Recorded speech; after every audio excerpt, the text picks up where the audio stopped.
Your lesson essential question is, how do authors use sequence to structure informational texts? We've talked about how authors of informational texts structure the stories in specific ways.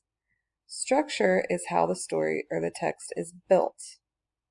Sequence is just one of the text structures.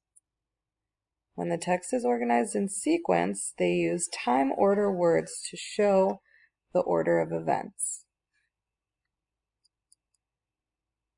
So, key details in informational texts are connected in specific ways. Sequence words are used to show the order of events. Here are some words that you can look for when you're reading a text organized through sequence.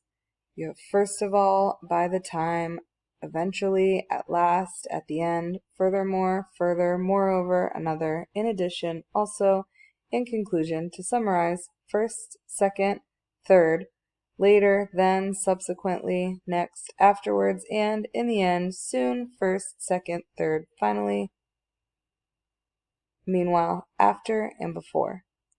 You might also see dates, days, times, or even the age of specific people. So the first thing we're going to do is read the text. Then we'll look for those words and phrases that show connections between the key details.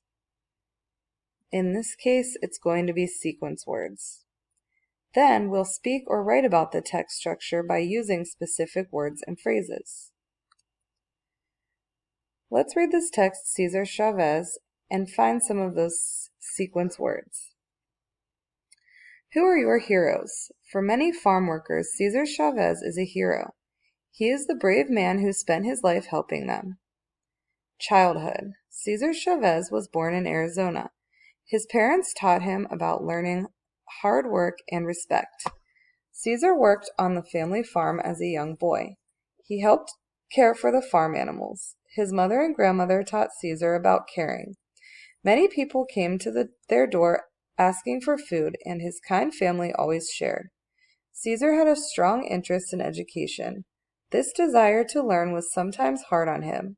Spanish was his first language, but he needed to learn and study English. At school, he was punished for speaking Spanish. His mother taught Cesar to find peaceful ways to solve problems. These lessons helped him succeed later in life. He would win struggles without fighting. This section is called Hard Times. This is the section we'll be looking for those sequence words in. Before we read it, I want you to take a second and think about this heading, Hard Times. What do you think this section will be about? Just looking at the heading.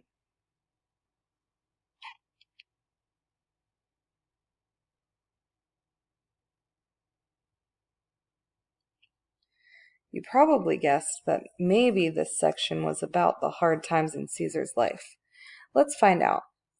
When Caesar was 10, it did not rain for a long time.